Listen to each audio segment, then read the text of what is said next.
I'm Jono Buchanan, and in this video we're going to explore one of the least known plugins within Logic.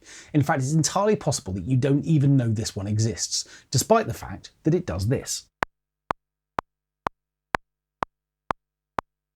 Logic's Metronome is generated by a plugin called Klopfgeist, and primarily it's there to do exactly what it did a moment ago, to keep us in time when we record MIDI. But what we're actually going to do is to use it to create a little tech house percussion part. Now, before we do that, let's have a listen to the track it's going to be accompanying.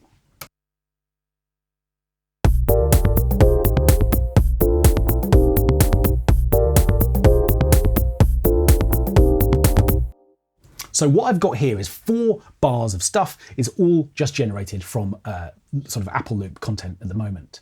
Now, Klopfgeist, as I say, is this kind of little secret instrument which is simply there to produce the metronome. And it's actually worth listening to a little bit of the metronome, because by doing that, what we have a chance to do is to learn a couple of things about Klopfgeist. Let's just listen to it again.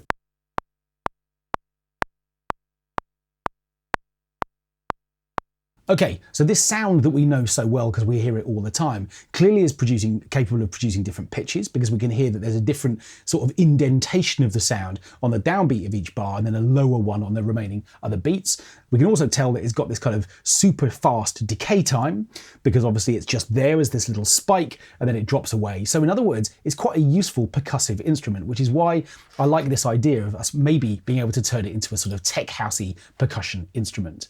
So where am I going to find Klopfgeist? Well, if I come into Logic's long list of plugins, I can see them all here, and right at the bottom of the list there is this interesting little utility section. And in there included is Klopfgeist, which is a mono instrument, and it looks like this. Now, when I open up this plugin, so we can see its parameters a little bit more clearly, we can see that there aren't actually very many of them. We can see firstly that it's actually capable of being triggered in both polyphonic and monophonic modes. We'll come back to those in a moment. We can see that it's possible to tune it, to detune it as well. I can see over here in its kind of overall output level stage that I've got an opportunity to select its volume, not just as an overall volume, but via velocity as well. So it's clearly velocity sensitive. And then we get these 2 really interesting parameters in the middle, tonality and damp. Okay, so let's first of all find out what it's capable of. Well, I can start playing it.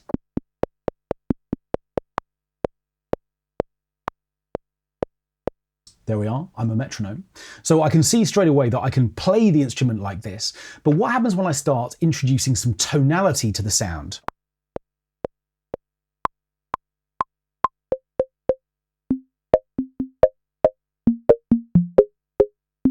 So straight away what I get now is a much more obvious pitch. And if I go even further in that direction,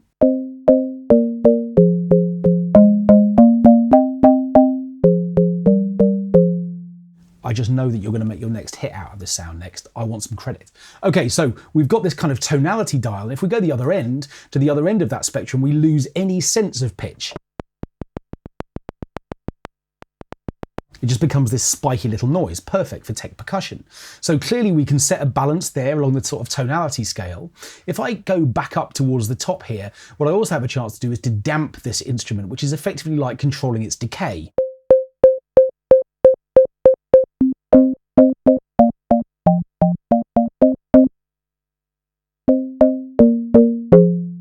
So you can hear that little decay phase that comes from getting rid of the damp amount. And when I push that back up, effectively the sound is damped more and therefore it doesn't last so long. So clearly I can also offset it from a tuning point of view and also from a detune point of view. And if I want to, I can use it in mono mode, which means I can't play chords anymore. I can only play one note at a time. And that's your lot. That's literally what Klopfgeist is capable of doing. So how can we use it to produce kind of tech house percussion? Well, what I'm interested to do is to potentially run it alongside the beat loop to add something a little bit techy to this sound. Let's just make sure that the loop is the right length. So I'm just going to have it run over these first 4 bars. I think if I want something percussive, I don't want the tonality at the top end where I'm going to hear a clear pitch. What I am going to do is just leave in some damping so the sound's really short.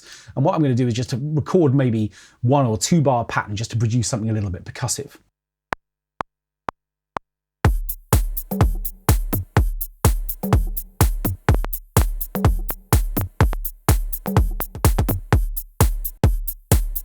So there's my pattern. What I'm going to do is just make sure that it's quantized, so it's absolutely bang in time. And what I want to do then is to have it run across these two bars. So this is what I played.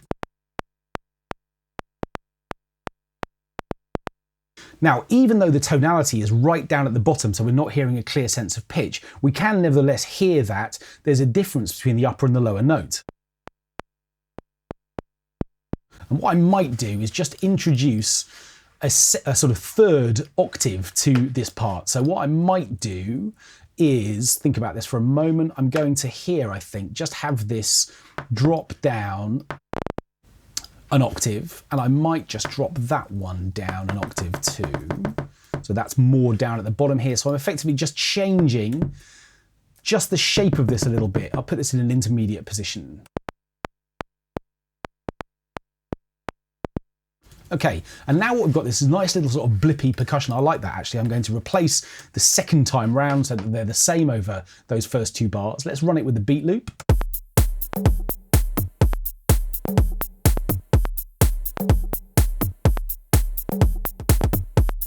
It's immediately got this kind of really nice spiky sort of techie quality to it.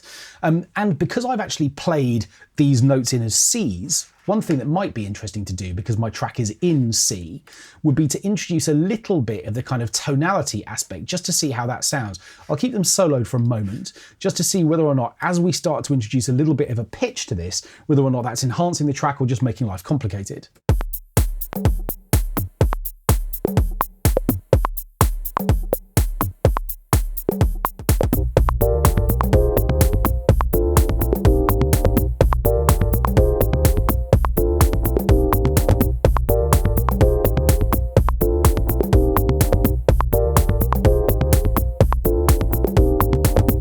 Okay, that's working quite nicely. Of course, this is a plugin, just like any other. So one thing I could also do maybe would be to give it a little bit of its own personality by using some plugins. I might bring in maybe a little bit of the Fat Effects plugin. I'm going to sort of turn that from a mono into a stereo effect.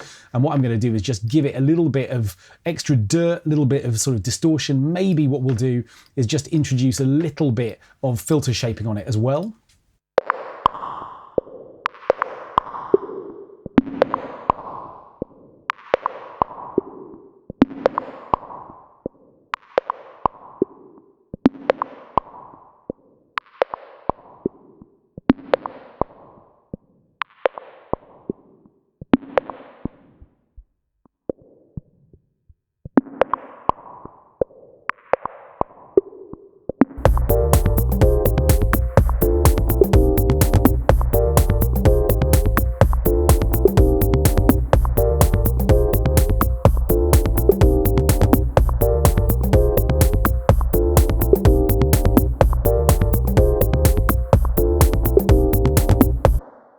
And there it is with some reverb too. I might just take the reverb time down a little bit.